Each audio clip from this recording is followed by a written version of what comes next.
Halo, selamat siang teman-teman. Kembali lagi bersama saya, Gede, di channel Jaya Elektro.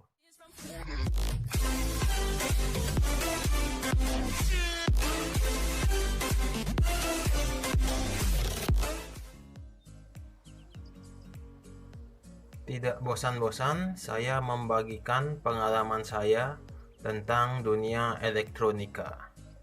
Di video kali ini, saya akan membagikan pengalaman saya tentang solder-menyolder lagi, yakni hal-hal yang perlu dipertimbangkan sebelum memilih dan membeli sebuah solder.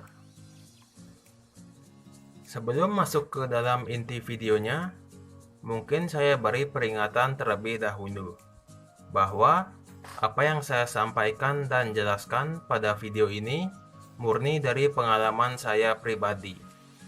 Jadi, jika ada perbedaan pendapat dari teman-teman, bisa disampaikan di kolom komentar. Saya akan dengan senang hati membaca dan membalas pesan-pesan yang teman-teman tinggalkan di kolom komen. Sekarang kita masuk ke inti videonya. Hal yang perlu dipertimbangkan. Yang pertama adalah model atau bentuk. Di pasaran ada beberapa bentuk solder yang beredar. Kalian dapat memilih bentuk atau model solder yang kalian inginkan. Sesuaikan saja dengan kalian, mana yang dirasa nyaman untuk digunakan. Kalau saya sendiri, lebih nyaman menggunakan solder dengan bentuk seperti ini. Karena bentuknya yang simple dan mudah untuk digunakan. Hal yang perlu dipertimbangkan selanjutnya adalah harga.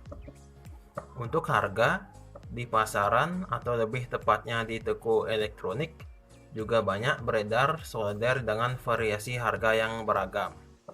Dari yang murah hingga yang mahal. Sekarang, sesuaikan saja dengan isi dompet teman-teman. Mau membeli solder yang murah atau yang mahal? Ada beberapa faktor yang membuat harga solder menjadi mahal. Namun, pada dasarnya semua solder itu sama saja. Maka dari itu, bagi teman-teman pemula, belilah solder sesuai dengan keuangan teman-teman. Kalau bisa, carilah referensi harga di toko online terlebih dahulu. Selanjutnya ada kebutuhan, fungsi, dan tujuan. Ini saya jadikan satu agar tidak terlalu panjang lebar. Kebanyakan orang menganggap kegiatan solder-menyolder identik dengan teknisi ataupun tukang servis. Padahal kegunaan solder lebih dari itu. Kalau saya sendiri memiliki dua buah solder. Yang satu saya gunakan untuk kegiatan atau praktek elektronika. Dan satu lagi, yang biru, saya gunakan untuk menyolder atau melubangi plastik. Contohnya seperti kemarin, ketika awal-awal pandemi. Saya menggunakan solder ini untuk membuat lubang pada gentong plastik, untuk memasang keran tempat cuci tangan.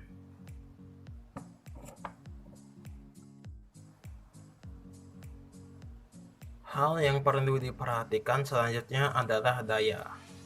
Daya ini sangat penting dalam hal mempengaruhi suhu solder dan kecepatan panas sebuah solder.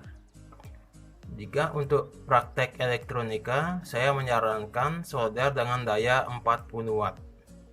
Namun, jika hanya untuk menyolder plastik, solder dengan daya 30 watt saja saya rasa sudah cukup. Atau teman-teman bisa membeli solder yang suhu atau dayanya dapat diatur. Itu juga bagus menurut saya. Namun kemungkinan harganya sedikit lebih mahal dari solder yang tidak dapat diatur daya atau suhunya. Hal yang perlu dipertimbangkan yang terakhir adalah kualitas dan merek. Banyak yang bilang merek suatu solder mempengaruhi kualitas solder tersebut. Menurut teman-teman bagaimana? Coba tulis di kolom komentar. Jika menurut saya pribadi, ini relatif ya, tergantung dari pengalaman setiap orang dalam menggunakan solder, dan setiap orang pasti akan punya pendapat yang berbeda-beda. Contoh kasusnya seperti ini. Misalkan si A mempunyai solder dengan merek ternama. Kita nggak usah sebut mereknya ya, karena ini hanya perumpamaan saja. Namun si A ini tidak bijak dalam menggunakan solder tersebut. Misalkan satu solder digunakan untuk menyolder berbagai permukaan seperti plastik, tembaga, dan sebagainya. Atau misalkan setelah selesai menggunakan solder, supaya soldernya cepat dingin, soldernya dimasukkan ke dalam air. Nah, penggunaan yang seperti ini yang akan dapat membuat solder cepat rusak. Dan ada si B. Si B ini mempunyai solder yang tidak bermerek, namun dia sangat bijak dalam menggunakan solder. Misalkan digunakan sesuai dengan fungsinya, yakni satu solder untuk menyolder satu permukaan saja. Untuk tembaga ya tembaga saja, untuk plastik ya plastik saja. Atau misalkan sederhananya, setelah tidak menggunakan solder, steker solder dicabut dari stop kontak. Nah, penggunaan yang seperti ini yang akan membuat solder menjadi lebih awet. Itulah 5 hal yang wajib dipertimbangkan sebelum memilih dan membeli sebuah solder. Semoga video sederhana ini dapat menambah wawasan dan pengetahuan teman-teman semua, khususnya untuk pemula. Ya, mungkin karena tenggorokan saya sudah seret, saya akhiri saja videonya sampai di sini. Jika ada pertanyaan, tulis saja di kolom komentar.